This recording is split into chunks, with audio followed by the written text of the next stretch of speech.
तो इस सेशन में हम लोग पढ़ेंगे इंटरफेरेंशियल थेरेपी के बारे में। तो पिछले सेशन में हमने देखा था टेंस के बारे में। तो जो टेंस होता है वो आपका लो मोडेलिटी होता है, लो फ्रीक्वेंसी करंट का मोडेलिटी होता है।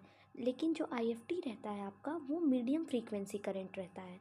मीडियम फ्रीक्वेंसी करंट रहता है आपका, जो रेंज करता है 1000 से 10,000 हर्ट्ज तक। अब IFT इसका थोड़ा हम लोग हिस्ट्री के बारे में देख लेते हैं। तो IFT जो था सबसे पहले जिन्होंने डेवलप किया था उन साइंटिस्ट का नाम था डॉक्टर हेंस नेमिक। इन्होंने 1950s में IFT को डेवलप किया था।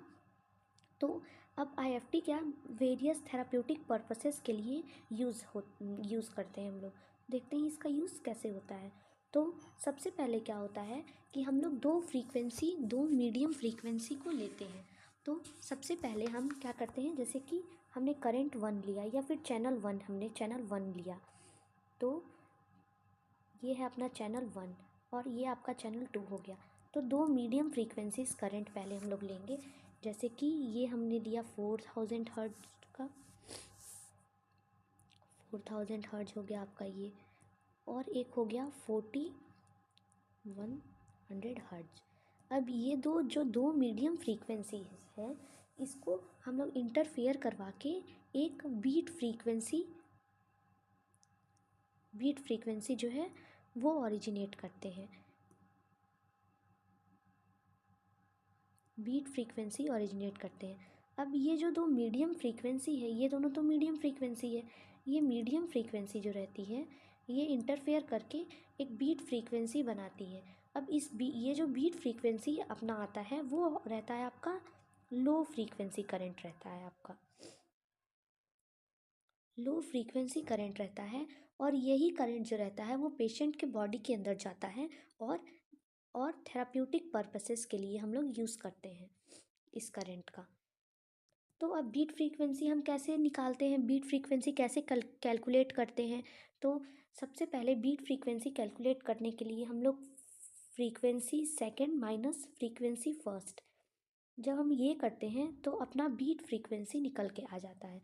फॉर एग्ज़ाम्पल, जैसे आप समझ लीजिए एग्ज़ाम्पल के लिए, जैसे हमने फ्रीक्वेंसी फर्स्ट जो है वो रखा हमने 4000 हर्ट्ज।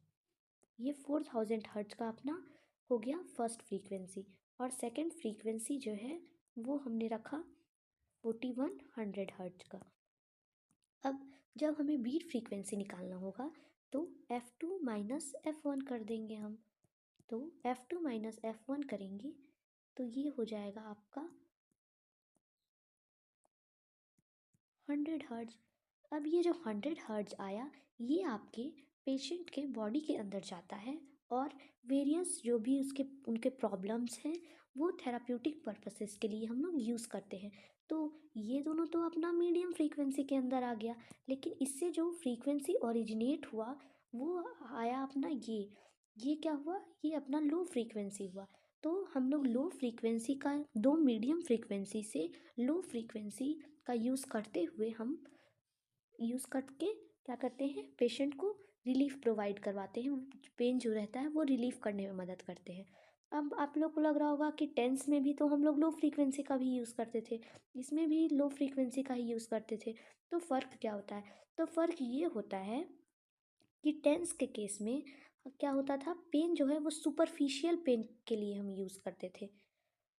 लेकिन अगर IFT का हम यूज़ कर रहे हैं तो इस केस में क्या हो जाता है, जो करंट जो रहता है वो डीप टिश्यूज़ तक जाते हैं और फिर पेशेंट को रिलीफ प्रोवाइड करते हैं। तो अगर कोई पेशेंट आया जिसको डीप टिश्यू का केस है, डीप टिश्यू तक पेन जा रहा है, तो हम क्या IFT यूज़ करेंगे और टेंस कब यूज़ करेंगे, जब पेन है सुपरफिशियली पेन है तब हम टेंस का यूज़ करेंगे और डीप पेन के केस में हम IFT का यूज़ करेंगे। अब ये तो अपना बीट फ्रीक्वेंसी जो है 100 हर्ट्ज निकल के आ गया। अब इसका यूज़ करते हुए हम पेशेंट को पेन रिलीफ में मदद करवाते हैं, पेन रिलीफ प्रोवाइड करवाते हैं। अब ये जो फर्स्ट फ्रीक्वेंसी रहता है इसको हम लोग कैरियर फ्रीक्वेंसी भी कहते हैं। फ्रीक्वेंसी फर्स्ट को हम लोग कैरियर फ्रीक्वेंसी भी कहते हैं। अब जो बीट फ्रीक्वेंसी होती है, ये जो अपनी बीट फ्रीक्वेंसी निकल के आई ये जो अपनी बीट फ्रीक्वेंसी निकल के आई, इसको हम लोग एम्पलीट्यूड मॉड्यूलेटेड फ्रीक्वेंसी भी कहते हैं। जैसे अभी मैं बताती हूँ आपको, जैसे कि आप देखिए इसमें क्या होता है। मान लीजिए कि ये फ्रीक्वेंसी पहली फ्रीक्वेंसी है, ये पेशेंट का लेग हो गया, मान लीजिए कोई भी लिम्ब हो गया, ये पहली फ्रीक्वेंसी गई और ये दूसरी फ्रीक्वेंसी गई, तो इससे एक कुछ इस तरह की नई फ्रीक्वेंसी जनरेट होके आती है। इस तरह की नई फ्रीक्वेंसी जो है वो जनरेट होगी पेशेंट के बॉडी के अंदर, और ये क्या रहती है, लो फ्रीक्वेंसी, जिसको हम लोग बीट फ्रीक्वेंसी भी कहते हैं।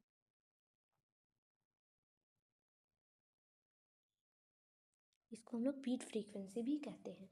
अब ये जो लो फ्रीक्वेंसी करंट हुआ, ये आपका क्या करता है, स्टिमुलेट करता है नर्व को, मसल्स को, और एक एनाल्जेसिक इफेक्ट प्रोड्यूस करवाता है। अब ये बीट फ्रीक्वेंसी जो होती है वो अलग अलग तरह से इंटरफेयर होती है हमारे बॉडी में। तो वो देखते हैं किस किस तरह से इंटरफेयर होती है। तो सबसे पहले जो हम फ्रीक्वेंसी लेते हैं वो इस तरह से कुछ लेते हैं।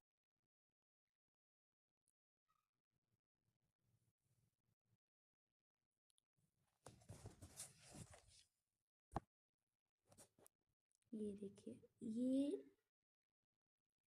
इस तरह से हम लोग पहला फ्रीक्वेंसी फर्स्ट हो गया आपका ये, ठीक है। और ये आपका हो गया फ्रीक्वेंसी सेकंड। अब ये दोनों फ्रीक्वेंसीज जो होती है वो पेशेंट के बॉडी में जाती है, और कुछ इस तरह से फ्रीक्वेंसी जो है वो जनरेट होती है पेशेंट के बॉडी के अंदर। तो जब इस तरह की फ्रीक्वेंसी हम लें और इस तरह से फ्रीक्वेंसी जो है वो जनरेट हो, तो इसको हम लोग कहते हैं कंस्ट्रक्टिव। इसको हम लोग बोलते हैं कंस्ट्रक्टिव इंटरफेरेंस। जब कुछ इस तरह से इंटरफेरेंस करवाएं फ्रीक्वेंसी फर्स्ट और सेकंड को, तब इसको हम लोग कहते हैं कंस्ट्रक्टिव इंटरफेरेंस। अब क्या होता है, एक होता है आपका डिस्ट्रक्टिव इंटरफेरेंस। इस केस में क्या होता है कि जो पहली फ्रीक्वेंसी हम रखते हैं पेशेंट के बॉडी में वो इस तरह से होती है, और जो दूसरी फ्रीक्वेंसी रहती है वो इस तरह से होती है। तो इसमें आपका कोई भी तरह का फ्रीक्वेंसी जो है वो जनरेट नहीं होता है। क्यों? क्योंकि ये एक दूसरे को कैंसिल आउट कर देते हैं। तो इसमें किसी भी तरह की फ्रीक्वेंसी जो है वो जनरेट नहीं होती है। अब एक होता है आपका कंटिन्यूअस इंटरफेरेंस, इसको हम क्या बोलते हैं, डिस्ट्रक्टिव। नाम में ही क्लियर है, डिस्ट्रक्टिव मतलब क्या, फ्रीक्वेंसी जो है वो जनरेट नहीं हो रही है। ये हो गया आपका डिस्ट्रक्टिव इंटरफेरेंस। ये सब जो आप बताया जा रहा है कंस्ट्रक्टिव, डिस्ट्रक्टिव, ये बीट फ्रीक्वेंसी किस किस तरह से पेशेंट के बॉडी में जाती है वो है आपका। अब एक होता है आपका कंटिन्यूअस। कंटिन्यूअस कंटिन्यूअस में क्या होता है आपका कि एक फ्रीक्वेंसी आपको कंटिन्यूअसली फ्रीक्वेंसीज जो है वो पेशेंट के बॉडी में जो है वो जाती है। ये हो गया आपका कंटिन्यूअस। इसमें क्या होता है कि पेशेंट के बॉडी में कंटिन्यूअसली इंटरफेरेंस जो है वो पेशेंट के बॉडी में जाती है। तो अब हम लोग देखते हैं टाइप्स ऑफ बीट फ्रीक्वेंसीज। तो टाइप्स ऑफ बीट फ्रीक्वेंसी में आपका सबसे पहले आता है constant beat frequency. Constant beat frequency. अब कांस्टेंट बीट फ्रीक्वेंसी में आपका क्या होता है कि जो रिजल्टेंट फ्रीक्वेंसी अपना रहता है, रिजल्टेंट फ्रीक्वेंसी आपका कांस्टेंट रहेगा। तो रिजल्टेंट फ्रीक्वेंसी हम कैसे निकालते हैं, बीट फ्रीक्वेंसी तो आपको पता है कि हम बीट फ्रीक्वेंसी क्या करते हैं, F2 माइनस F1 करते हैं, तो ये बीट फ्रीक्वेंसी निकल के आता है। लेकिन अगर हमें को रिजल्टेंट फ्रीक्वेंसी कैलकुलेट करना है तो हम क्या करते हैं कि F1 प्लस F2 बाय 2 कर देते हैं, तो ये अपना निकल के आता है रिजल्टेंट बीट फ्रीक्वेंसी। तो ये जो कांस्टेंट बीट फ्रीक्वेंसी के केस में क्या होता है, जो आपका रिजल्टेंट बीट फ्रीक्वेंसी रहता है वो आपका कांस्टेंट रहता है। जैसे कि रिजल्टेंट बीट फ्रीक्वेंसी में F1 हमने लिया था 4000 हर्ट्ज और ये 41,000 बाय 2 कर देंगे, तो ये कितना निकल के आ जाएगा 4050। तो ये जो आपका निकल के आया ये है आपका रिजल्टेंट बीट फ्रीक्वेंसी। और जो हमने ये निकाला था F2 माइनस F1 करके जो निकाला था वो अपना क्या निकल के आया था बीट फ्रीक्वेंसी। तो ये आपका क्या हो गया, ये हो गया आपका बीट फ्रीक्वेंसी, ये हो गया आपका बीट फ्रीक्वेंसी। और ये जो आपका निकल के आ गया ये हो गया आपका रिजल्टेंट बीट फ्रीक्वेंसी। तो कांस्टेंट बीट फ्रीक्वेंसी के केस में क्या होता है, तो आपका ये जो रिजल्टेंट बीट फ्रीक्वेंसी जो रहता है ये आपका कांस्टेंट रहता है, मतलब ये जो है वो चेंज नहीं होता है। अब एक होता है आपका वेरिएबल बीट फ्रीक्वेंसी। जो दूसरा तरह का बीट फ्रीक्वेंसी हम लोग ले निकालते हैं वो रहता है आपका variable beat frequency, variable beat frequency. अब वेरिएबल बीट फ्रीक्वेंसी के केस में क्या होता है कि आपका जो F1 रहता है, जो कैरियर फ्रीक्वेंसी, F1 को हम लोग कैरियर फ्रीक्वेंसी भी बोलते थे, तो आपका जो कैरियर फ्रीक्वेंसी रहता है ये तो आपका कांस्टेंट रहता है, लेकिन जो आपका F2 रहता है ये आपका वेरी करता है, ये आपका वेरिएबल, ये आपका क्या करता है वेरीज करते रहता है, अलग अलग हम ले सकते हैं। तो इसको हम लोग क्या क्या कहते हैं, वेरिएबल बीट फ्रीक्वेंसी। अब देखते हैं कि वेरिएबल बीट फ्रीक्वेंसी और कांस्टेंट बीट फ्रीक्वेंसी अलग अलग हम लोग क्यों लेते हैं। कोई तो कारण होगा कि कांस्टेंट बीट फ्रीक्वेंसी और वेरिएबल बीट फ्रीक्वेंसी के केस में क्यों अलग अलग हम लोग लेते हैं। तो इसका सबसे पहला कारण ये है वेरिएबल बीट फ्रीक्वेंसी का कि जो अगर अगर हम लोग कांस्टेंट बीट फ्रीक्वेंसी का यूज़ करेंगे तो कांस्टेंट बीट फ्रीक्वेंसी के केस में क्या होता है कि नर्व जो है वो अकोमोडेट कर लेता है। आपका जो इलेक्ट्रिकल स्टिमुलेशन जो प्रेजेंट रहता है वो क्या करता है, नर्व जो है उसको, नर्व जो है उसको क्या करता है, अडेप्ट कर लेता है, नर्व जो है अकोमोडेट कर लेता है उस वो जो स्टिमुलेशन रहता है। लेकिन अगर अगर हम लोग वेरिएबल बीट फ्रीक्वेंसी का यूज़ करते रहेंगे तो उस केस में क्या होता है कि नर्व जो अडेप्ट कर लेता है न्यूरल स्टिमुलेशन को वो अडेप्टेशन नहीं कर पाएगा। तो ये एक फ़ायदा हो जाता है वेरिएबल बीट फ्रीक्वेंसी का यूज़ करते हैं। लेकिन अगर कांस्टेंट के केस में क्या होगा कि नर्व जो है वो स्टिमुलस को अडेप्ट कर लेगा, तो उसका कुछ कुछ टाइम के लिए अगर हम लोग कांस्टेंट बीट फ्रीक्वेंसी का यूज़ करें तो वो पेशेंट को कुछ टाइम के लिए रिलीफ प्रोवाइड करेगा। लेकिन वेरिएबल के केस में क्या होता है कि नर्व जो है वो एकोमोडेशन नहीं हो पाता है, नर्व जो है वो इलेक्ट्रिकल प्रॉपर्टी को अडेप्ट नहीं करता है। क्यों? क्योंकि बार बार हम लोग जो F2 रहता है उसको चेंज करते रहते हैं, तो इसीलिए हम लोग वेरिएबल बीट फ्रीक्वेंसी का यूज़ करते हैं। और इसमें क्या होता है, एक और इसका यूज़ फ़ायदा क्या है, इसका एडवांटेजेस क्या है वेरिएबल बीट फ्रीक्वेंसी का यूज़ करने का, कि ये जो होता है वो ईजिली फटीक नहीं होता है, ईजिली ये मसल्स फटीक नहीं करते हैं, मसल जो है वो ईजिली फटीक नहीं होता है इस केस में। और आपका एकोमोडेशन भी अवॉइड हो, और प्लस ये कंफर्टेबल तो दोनों ही है, लेकिन मेजरली हम क्या यूज़ किस चीज़, नर्व के जो प्रॉपर्टी है, नर्व का जो अडेप्शन का प्रॉपर्टी है, एकोमोडेशन का प्रॉपर्टी है, उसको अवॉइड करने के लिए, उसको प्रिवेंट करने के लिए हम लोग वेरिएबल बीट फ्रीक्वेंसी का यूज़ करते हैं। ठीक है। अब जो जो इंटरफेरेंस हम लोग जो यूज़ करते हैं वो कुछ अलग अलग तरह का इंटरफेरेंस यूज़ करते हैं। तो एक अपना होता है स्टैटिक और एक होता है डायनामिक। तो स्टैटिक के केस में देखते हैं कैसे, जो इंटरफेरेंस करंट जो बॉडी के अंदर मीडियम करंट जाती है वो एक तरह का इंटरफेरेंस बनाती है। तो वो जो इंटरफेरेंस रहता है वो अलग अलग तरह का बनता है, एक स्टैटिक इंटरफेरेंस बनता है आपका और एक डायनामिक बनता है, और एक डायनामिक बनता है। तो स्टैटिक के केस में देखिए, स्टैटिक के केस में क्या होता है, मान लीजिए ये फर्स्ट पोल लिया हमने, ये सेकंड पोल लिया हमने, ये थर्ड, ये क्वाड्रीपोल का केस हम लोग देख रहे हैं। ठीक है, first second and third and fourth, या फिर इसको A1 मान लीजिए, इसको A2, इसको B1 और इसको B2 मान लीजिए। ठीक है। अब इस केस में क्या होता है कि ये आपने चार पोल लिया, ये पहला मीडियम फ्रीक्वेंसी इधर से आया, ये सेकंड मीडियम फ्रीक्वेंसी। अब ये सारे मीडियम फ्रीक्वेंसी मिलके यहाँ पे आपका बीट फ्रीक्वेंसी जनरेट की। क्या बना यहाँ पे? बीट फ्रीक्वेंसी जनरेट हुआ। ठीक है, तो ये जो बीट फ्रीक्वेंसी जनरेट हुआ पेशेंट के एक स्पेसिफिक जिस बॉडी के जिस पार्ट पे देंगे, जैसे मान लिया आपने नी पे दिया है, आपने ये पेशेंट के आपने पेशेंट के नी पे क्वाड्रिपोल लगाया है। ठीक है, तो ये क्या हुआ, एक लोकलाइज्ड एरिया पे ये स्टैटिक इंटरफेरेंस क्या करता है कि एक लोकलाइज्ड एरिया पे आपका बीट फ्रीक्वेंसी जनरेट करता है। ठीक है, ये और जिस भी एरिया पे पेन है वो उस एरिया पे ये देते हैं। जैसे कि ये जो होता है आपका अनमॉड्यूलेटेड करंट रहता है। ठीक है, मतलब जो हम मशीन से करंट भेजते हैं, और यहाँ पे करंट जो होता है वो मॉड्यूलेटेड होता है। ठीक है, यहाँ पे मॉड्यूलेटेड करंट जो है वो प्रोड्यूस हुआ पेशेंट के बॉडी के अंदर। अब यही मॉड्यूलेटेड करंट जो है वो आपके डीप टिश्यूज़ तक जाते हैं और पेन रिलीफ में मदद करते हैं, जिसको हम लोग बीट फ्रीक्वेंसी भी कहते हैं।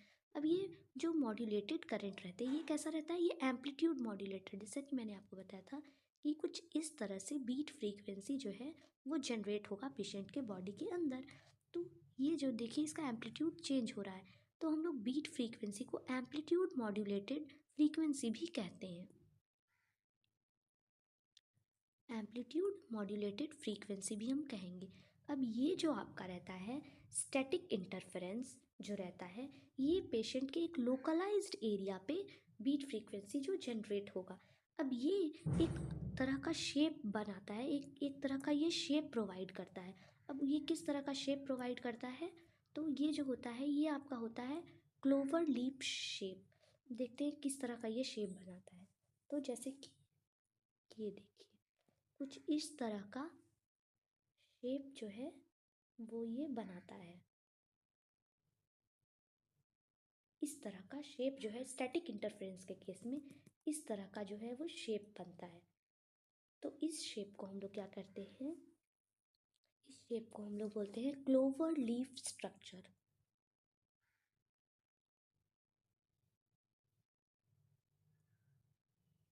क्लोवर लीफ स्ट्रक्चर शेप कहते हैं।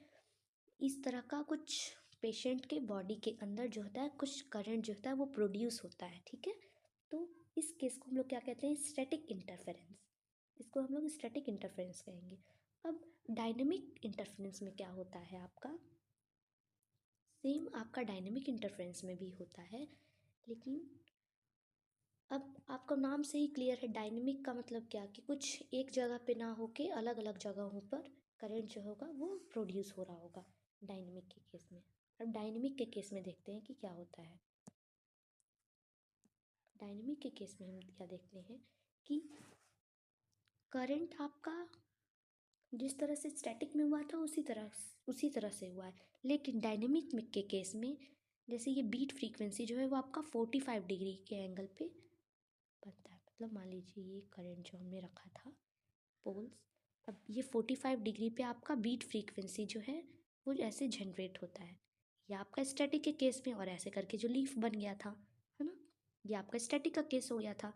But what we will see in dynamic के केस में क्या हम लोग देखेंगे कि आपका स्टैटिक ही होगा, लेकिन बस वो स्टैटिक इंटरफेरेंस जो रहता है उसको हम लोग मूव कर देते हैं।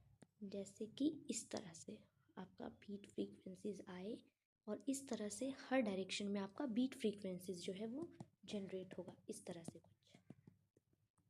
तो उसमें क्या हो रहा था, स्टैटिक के केस में आपका क्या हो रहा था, एक लोकलाइज्ड एरिया पे आपका पेन जो है वो रिलीफ मिल रहा था लोकलाइज्ड एरिया पे।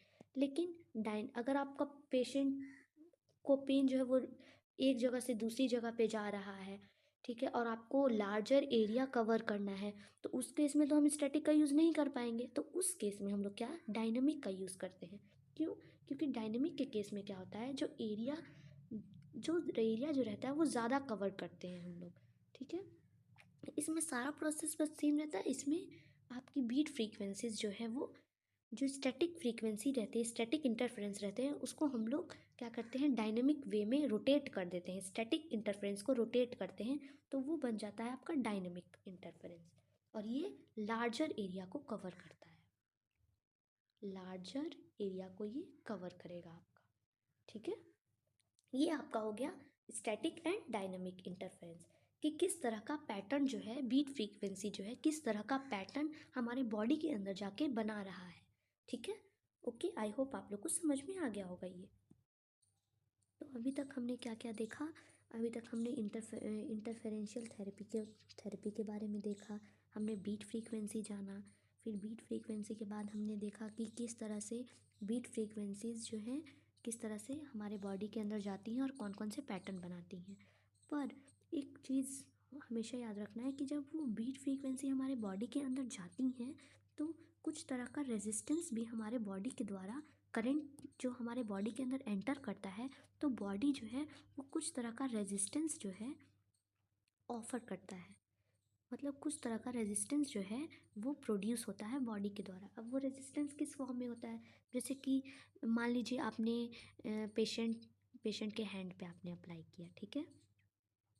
अब आप पेशेंट के हैंड पे अप्लाई कर रहे हो, तो पेशेंट के हैंड पे आपने अप्लाई किया, तो इस केस में क्या होगा कि अगर पेशेंट के बॉडी पे बहुत ज़्यादा हेयर्स हैं, हेयर फॉलिकल्स हैं, तो आपने इलेक्ट्रोड, मान लीजिए आपने इलेक्ट्रोड ये प्लेस किया और पेशेंट के बॉडी पे बहुत सारे हेयर फॉलिकल्स वगैरह हैं, तो ये क्या होगा, जो करंट जाएगा पेशेंट के बॉडी के अंदर, तो इसमें क्या होता है कि आपका जो ये हेयर फॉलिकल्स है ये कुछ तरह का रेजिस्टेंस प्रोवाइड करेगा, इस करंट को अंदर जाने में रेजिस्टेंस प्रोवाइड करेगा।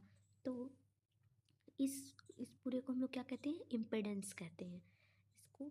आसान आसान भाषा में तो हम रेजिस्टेंस बोल देते हैं, लेकिन अगर उसी को टेक्निकल टर्म्स अगर हमको यूज़ करना हुआ तो हम लोग उसको क्या बोलते हैं, स्किन इम्पेडेंस। मतलब स्किन के द्वारा कुछ टाइप का रेजिस्टेंस जो है वो प्रोवाइड हो रहा है, ठीक है। तो उसको हम लोग बोलते हैं स्किन इम्पेडेंस। अब ये स्किन इम्पिडेंस को तो हमको रिमूव करना होगा, जैसे इसको कम करना होगा स्किन इम्पिडेंस को, तभी तो मान लीजिए हम करंट दे रहे हैं और स्किन जो है वो हेयर फॉलिकल्स वगैरह जो भी हैं स्किन पे वो कुछ तरह का रेजिस्टेंस प्रोवाइड कर दे रहा है, तो करंट जो है वो बॉडी के अंदर तो जा ही नहीं पाएगा। तो इस रेजिस्टेंस को हम लोग कम रखते हैं, ताकि सबसे पहले पेशेंट को या तो बोल देंगे कि हेयर फॉलिकल्स वगैरह रिमूव करके आएँ इस तरह से, या फिर हम करंट जो होता है, फ्रीक्वेंसी जो रहता है उसको हम लोग इंक्रीज़ कर देते हैं, ठीक है। अब फ्रीक्वेंसी इंक्रीज़ जब हम लोग करते हैं तो इम्पिडेंस जो रहता है वो अपने आप डिक्रीज़ हो जाता है। देखते हैं कैसे, इस किस तरह से ये होता है। तो स्किन इम्पिडेंस का हम फॉर्मूला लेते हैं, जिसको हम इम्पिडेंस को इस तरह से डोनेट डिनोट करते हैं, सॉरी। तो ये आपका हो गया स्किन इम्पिडेंस का फॉर्मूला 2πfc। जो एफ होता है ये आपका रहता है फ्रीक्वेंसी, जो फ्रीक्वेंसी हम बॉडी के अंदर भेज रहे हैं, और ये इम्पिडेंस जो बॉडी जो है वो रेजिस्टेंस प्रोवाइड कर रही है ना। तो ये आपका क्या हो गया। तो अगर देखिए, आप जैसे देख सकते हैं कि इन दोनों के बीच में इन्वर्स रिलेशन है। तो अगर फ्रीक्वेंसी हम ज़्यादा रखते हैं तो रेजिस्टेंस जो भी रेजिस्टेंस रहता है वो कम प्रोवाइड होता है, जो इम्पिडेंस जो है वो कम होता है। इसलिए हम फ्रीक्वेंसीज जो रहते हैं वो फ्रीक्वेंसी जो हमेशा रखते हैं, ज़्यादा रखते हैं, ज़्यादा से ज़्यादा फ्रीक्वेंसी रखते हैं, ताकि हम लोग इम्पिडेंस को, रेजिस्टेंस को एलिमिनेट कर सकें और करंट जो है वो ईजिली हमारे बॉडी के अंदर जा सके। अगर जैसे कि मान लीजिए कि फ्रीक्वेंसी अगर हम लोग कम रहते हैं, ठीक है, लोअर स्टिमुलेशन ऑफ फ्रीक्वेंसी रखते हैं, तो उस केस में क्या होता है, इम्पिडेंस जो रहता है करंट का वो ज़्यादा रहता है। तो अगर करंट का इम्पिडेंस ज़्यादा है तो जिसके कारण क्या होता है, पेशेंट को कुछ तरह का डिस्कम्फर्ट प्रोड्यूस हो सकता है, किसी तरह का डिस्कम्फर्ट वो फील कर सकते हैं इम्पिडेंस अगर ज़्यादा है तो। लेकिन अगर हम लोग फ्रीक्वेंसी कम रखते हैं, ठीक है, फ्रीक्वेंसी अगर हम लोग ज़्यादा रखते हैं, तो मान लीजिए फ्रीक्वेंसी हमने ज़्यादा रखा, तो उस केस में क्या होता है, आपका इम्पिडेंस जो रहता है वो कम रहता है, रेजिस्टेंस ज़्यादा नहीं प्रोवाइड होगा। तो उस केस में क्या होगा कि करंट जो होगा, जो इलेक्ट्रिकल एनर्जी रहेगा, वो आसानी से आपके डीपर टिश्यू तक जा पाएगा और लेस डिस्कम्फर्ट प्रोड्यूस होगा। तो इसीलिए हम लोग इस चीज़ का भी ध्यान रखते हैं हम लोग हमेशा, ठीक है। Thank you. तो अब हम देखते हैं पैरामीटर्स ऑफ आईएफटी के बारे में। तो पैरामीटर्स ऑफ आईएफटी जो हमने पहले पढ़ा था वही बस है, उनको एक ऑर्डर में हम लोग अरेंज करेंगे। वही हमारे जो पहले पढ़ा था हमने वो पैरामीटर्स ही थे, बस उसको एक ऑर्डर में हम लोग अरेंज करेंगे और कुछ कुछ चीज़ें देखेंगे। तो सबसे पहले पैरामीटर्स ऑफ आईएफटी में आपका आता है एएमएफ, मतलब एम्पलीट्यूड मॉड्यूलेटेड फ्रीक्वेंसी या फिर बीट फ्रीक्वेंसी। बीट फ्रीक्वेंसी तो आपको पता ही है, जो मैंने आपको बताया था कि दो मीडियम फ्रीक्वेंसीज से बन के ये जो फ्रीक्वेंसी बनती हैं, जो लो फ्रीक्वेंसी करंट जो है वो जनरेट होता है, वो आपका हो जाता है बीट फ्रीक्वेंसी, है ना। वो आपका बीट फ्रीक्वेंसी हो जाता है। तो अब बीट फ्रीक्वेंसी जो रहता है वो एम्पलीट्यूड मॉड्यूलेटेड रहता है, जो हम पेशेंट के बॉडी के अंदर जाता है, तो आपको पता है। तो बीट फ्रीक्वेंसी में एक और पॉइंट आपको देखना होगा कि जो बीट फ्रीक्वेंसी, एक लो बीट फ्रीक्वेंसी प्रोड्यूस होता है और एक हाई बीट फ्रीक्वेंसी। तो बस उसमें आपको ये देखना है कि जो आपका जो लो बीट फ्रीक्वेंसीज रहती हैं आपकी, वो किस तरह का सेंसेशन प्रोड्यूस करती हैं। तो वो टैपिंग, पेशेंट के बॉडी के अंदर टैपिंग सेंसेशन प्रोड्यूस करती हैं, ठीक है। टैपिंग सेंसेशन प्रोड्यूस करेंगी वो, ठीक है। ये आपका हो जाएगा लो बीट फ्रीक्वेंसी। मान लीजिए आपको किसी एग्जाम में पूछ लिया कि लो बीट फ्रीक्वेंसी का किस तरह का सेंसेशन होता है, टैपिंग होता है, स्टबिंग होता है, बीटिंग होता है, बजिंग होता है, तो आप टैपिंग पे जा सकते हैं।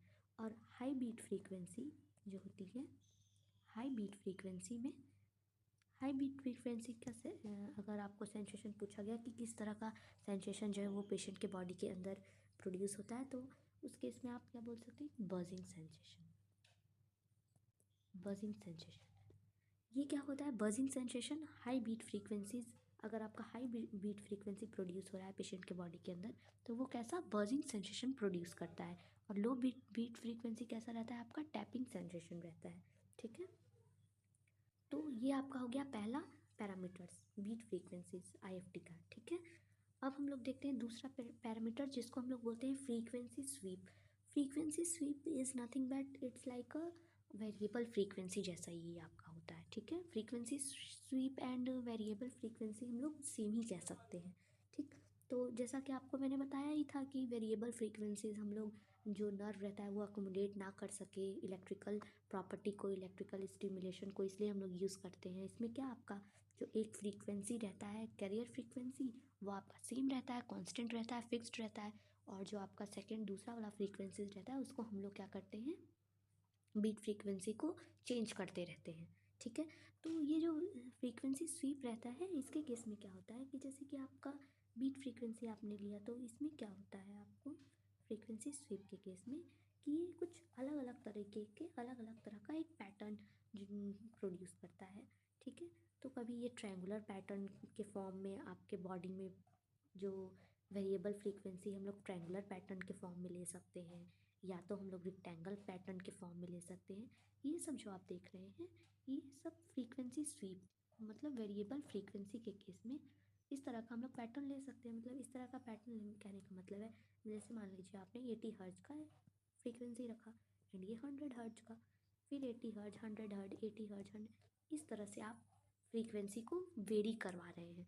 या रेक्टेंगुलर वाले केस में क्या होता है कि आप पहले फ्रीक्वेंसी बढ़ा रहे हैं, फिर कांस्टेंट रख रहे हैं, फिर कम कर रहे हैं, फिर कांस्टेंट रख रहे हैं। इस तरह से मान लीजिए 80 हर्ट्ज आपने यहाँ पे रखा, यहाँ पे 100 हर्ट्ज रखा, 80 से आपने 100 इंक्रीज़ किया, फिर आपने उसको कांस्टेंट रखा, फिर 80 से 100 से आपने कम कर दिया, फिर उसको कांस्टेंट रखा। तो इस तरह से फ्रीक्वेंसी, इस तरह का पैटर्न आप ले रहे हैं। या तो आप ट्रायंगल के पैटर्न में आप फ्रीक्वेंसी बढ़ा और घटा सकते हैं, या तो आप रेक्टेंगल के केस में, या फिर अलग अलग तरह का शेप हम लोग लेते हैं फ्रीक्वेंसी स्वीप या फिर वेरिएबल फ्रीक्वेंसीज के केस में, है ना। फिर उसके बाद आपका आता है इलेक्ट्रोड प्लेसमेंट। अब इलेक्ट्रोड प्लेसमेंट ये मैंने आपको नहीं बताया था, ये देख लीजिए क्या होता है इलेक्ट्रोड प्लेसमेंट। इलेक्ट्रोड प्लेसमेंट, अब हम लोग इलेक्ट्रोड को दो तरीक़ों से प्लेस कर सकते हैं। पहले हम लोग इलेक्ट्रोड को दो तरीके से कैसे प्लेस कर सकते हैं, पोल्स के हिसाब से हम लोग इसका नेमिंग करते हैं। जैसे कि आपने मान लीजिए आपने एक पोल लिया है, तो हम लोग उसको क्या कहेंगे, अगर आपने एक पोल लिया है तो उसको हम लोग कहेंगे बाईपोलर, ठीक है, बाईपोलर। और अगर आप 4 पोल ले रहे हैं, ठीक है, 2 पोल के केस में बाइपोलर कहेंगे, और अगर आप 4 पोल ले रहे हैं तो उसको हम क्या कहेंगे, क्वाड्रीपोलर, ठीक है। अब बाइपोलर के केस में क्या होता है, जो करंट जो रहता है वो प्री मॉड्यूलेटेड रहता है। अब प्री मॉड्यूलेटेड करंट कहने का क्या मतलब है वो समझते हैं हम लोग, ठीक है। अब प्री मॉड्यूलेटेड के केस में क्या होता है, पहले नॉर्मली हम लोग का क्या होता था, ये 2 मीडियम फ्रीक्वेंसीज हम लोग करंट जो होता है पेशेंट के बॉडी में भेजते थे, पेशेंट के बॉडी के अंदर ये आपका बीट फ्रीक्वेंसी जनरेट होता था, और यही बीट फ्रीक्वेंसी आपके थेराप्यूटिक पर्पसेस के लिए हम लोग यूज़ करते थे। लेकिन इस बाइपोलर के केस में आपका क्या होता है कि ये जो 2 मीडियम फ्रीक्वेंसी से बीट फ्रीक्वेंसी जो प्रोड्यूस होता है, ये बीट फ्रीक्वेंसी आपका मशीन के अंदर ही प्रोड्यूस हो जाएगा, ठीक है। ये मशीन के अंदर ही बीट फ्रीक्वेंसी जो है वो जनरेट हो जाएगा, और फिर ये बीट फ्रीक्वेंसी जो है वो पेशेंट के बॉडी के अंदर जाएगा। तो जैसा कि मैंने आपको पहले ही बताया था कि किसी तरह का इम्पिडेंस प्रोड्यूस हो गया, ये हो गया, तो मान लीजिए बीट फ्रीक्वेंसी तो ऑलरेडी लो फ्रीक्वेंसी करंट है, और फिर वो और भी लो फ्रीक्वेंसी करंट पहले ही भेज रहे हैं हम लोग बॉडी के अंदर, तो उसमें क्या होता है कि ये ज़्यादा डीप तक आपका जा नहीं पाता है, डीप टिश्यू तक ज़्यादा वर्क नहीं कर पाएगा। तो इसको हम लोग कम ही यूज़ करते हैं, क्योंकि ये उतना इफ़ेक्टिव नहीं, इफ़ेक्ट प्रोड्यूस नहीं कर पाता है अच्छे से, क्योंकि बीट फ्रीक्वेंसी तो ऑलरेडी लो फ्रीक्वेंसी है, फिर हम लोग लो फ्रीक्वेंसी फिर बॉडी के अंदर भेजेंगे तो वो ज़्यादा डीप तक जो है करंट नहीं जा पाता है बाइपोलर के केस में। लेकिन वही अगर क्वाड्रीपोलर के केस में है, इसलिए हम लोग इसको क्या बोलते हैं, pre modulated. Pre modulated, pre का मतलब क्या, पहले ही। तो मॉड्यूलेटेड करंट जो है वो पहले ही मशीन के अंदर ही करंट जो है वो मॉड्यूलेट हो जाता है, और फिर पेशेंट के बॉडी के अंदर जाता है, ठीक है। तो ये उतना इफेक्टिव नहीं रहता है। अब क्वाड्रीपोलर के केस में आपका क्या होता है कि क्वाड्रीपोलर के केस में आप क्या देखेंगे, क्वाड्रीपोलर के केस में आपका जो रहता है नॉर्मली, ये जो रहता है ये प्री मॉड्यूलेटेड नहीं होता है। सबसे पहली बात, ये प्री मॉड्यूलेटेड नहीं रहता है। प्री मॉड्यूलेटेड कहने का मतलब ये है कि हम लोग नॉर्मली 2 मीडियम फ्रीक्वेंसीज भेजते हैं, ठीक है। क्वाड्रीपोल के केस में नॉर्मली 2 मीडियम फ्रीक्वेंसीज हम भेजते हैं, और बॉडी के अंदर आपका बीट फ्रीक्वेंसी जनरेट होता है, और वही बीट फ्रीक्वेंसी आपका थेराप्यूटिक पर्पसेस में या फिजियोलॉजिकल पर्पसेस के लिए हम लोग यूज़ करते हैं बीट फ्रीक्वेंसी का क्वाड्रीपोलर के केस में। इसलिए हम लोग क्वाड्रीपोल ज़्यादा से ज़्यादा हम लोग आईएफटी के केस में क्वाड्रीपोल ही लेते हैं। अब हम लोग जो पोल्स लगाते हैं, जो इलेक्ट्रिकल पोल्स रहते हैं, उसको हम लोग हमेशा आईएफटी के केस में डायगोनली प्लेस करेंगे, ठीक है। हमेशा हम लोग कोशिश करेंगे कि जो पोल्स हम रख रहे हैं, जो 4 हम पोल्स ले रहे हैं इलेक्ट्रोड्स के, वो हमेशा डायगोनल प्लेस करेंगे, ठीक है। और इससे क्या होता है कि आपका जो इंटरफेरेंस बनता है वो अच्छे से इंटरफेरेंस बनता है ना। और इलेक्ट्रोड के बीच का हम लोग डिस्टेंस हमेशा कितना रखेंगे, 5.9 सेंटीमीटर। ऑलवेज आपको ध्यान रखना है कि हमेशा इलेक्ट्रोड के बीच का डिफरेंस हम लोग 5.9 रखेंगे, ठीक है, और डायगोनली प्लेस करेंगे क्वाड्रीपोल के केस में। ये आपका क्या होता है, ज़्यादा इफेक्टिवली प्रोड्यूस करता है, ज़्यादा इफेक्टिव रहता है पेशेंट के लिए, और ये डीप तक आपका डीप टिश्यू तक आपका जाता है ये, ठीक है। क्वाड्रीपोल के केस में ये आपका बाइपोलर हो गया और क्वाड्रीपोलर हो गया। और क्या आपका रहता है, वेक्टर स्कैनिंग मेथड, वही सेम जो आपको मैंने बताया था, जो स्टैटिक और डायनामिक जो बन रहा था आपका interference, static and dynamic interference जो आपका बन रहा था, है ना। वो जो स्टैटिक और डायनामिक इंटरफेरेंस था आपका, बता देती हूँ, ये आपका जो बीट फ्रीक्वेंसीज जो आ रहा था, ये जो 45 डिग्री पे आपका बीट फ्रीक्वेंसी प्रोड्यूस हो रहा था, ये किस मेथड से 45 डिग्री पे प्रोड्यूस हो रहा था, उसको मेथड को ही हम लोग बोलते हैं वेक्टर स्कैनिंग मोड या वेक्टर स्कैनिंग मेथड, है ना। वही आपका ये स्पेसिफिक एरिया पे डीप टिश्यू तक जाता है और पेन रिलीफ में मदद करता है। अब ट्रीटमेंट का ड्यूरेशन देखते हैं। अब जो आपका ट्रीटमेंट का ड्यूरेशन रहता है, ट्रीटमेंट का ड्यूरेशन देखते हैं। तो ट्रीटमेंट ड्यूरेशन में आपका क्या होता है, ट्रीटमेंट ड्यूरेशन जो है वो डिपेंड करता है कंडीशंस पे, कि आपका एक्यूट कंडीशन है या फिर क्रोनिक का कंडीशन है, क्रॉनिक कंडीशन है। जो ट्रीटमेंट हम पेशेंट को देते हैं वो कितने ड्यूरेशंस के लिए देंगे, वो आप पर डिपेंड करता है, या तो आपका एक्यूट कंडीशन है या क्रॉनिक कंडीशन है। अगर आपका एक्यूट कंडीशन है तो हम लोग 5 से 10 मिनट तक आईएफटी देंगे पेशेंट को, अगर पेशेंट एक्यूट कंडीशंस के साथ आया है। लेकिन अगर पेशेंट का कंडीशन क्रॉनिक है तो हम लोग 10 मिनट से ज़्यादा देंगे, लेकिन हमेशा ध्यान रखेंगे कि ट्रीटमेंट 20 मिनट से कम रहे, क्योंकि अगर आईएफटी हम लोग 20 मिनट से ज़्यादा देंगे तो पेशेंट जो होता है वो थका थका फील कर सकता है, फटीक मसल्स जो है वो फटीक हो सकती है। इसलिए हम लोग क्रॉनिक के केस में 10 मिनट से ज़्यादा रखेंगे बट 20 मिनट से कम रखेंगे, और एक्यूट के केस में 5 से 10 मिनट्स तक रखेंगे। ठीक है, ये आपका हो गया। And frequency of treatment, frequency of treatment में क्या होता है कि एटलीस्ट हमें वीक में 3 डेज तो आपको देना ही है ना। वीक में 3 डेज आपको आईएफटी देना ही देना है, अगर आइडियल कंडीशन आप लेके चलते हैं तब। ठीक है, फिर ये आपका हो गया फ्रीक्वेंसी ऑफ ट्रीटमेंट। ठीक है, अब एक पैरामीटर्स में आपका आता है एरिया टू बी ट्रीटेड, मतलब हम लोग किस किस एरिया पे जो है वो आईएफटी देते हैं। तो किस किस एरिया पे हम लोग आईएफटी दे सकते हैं? सबसे पहले पेनफुल एरिया,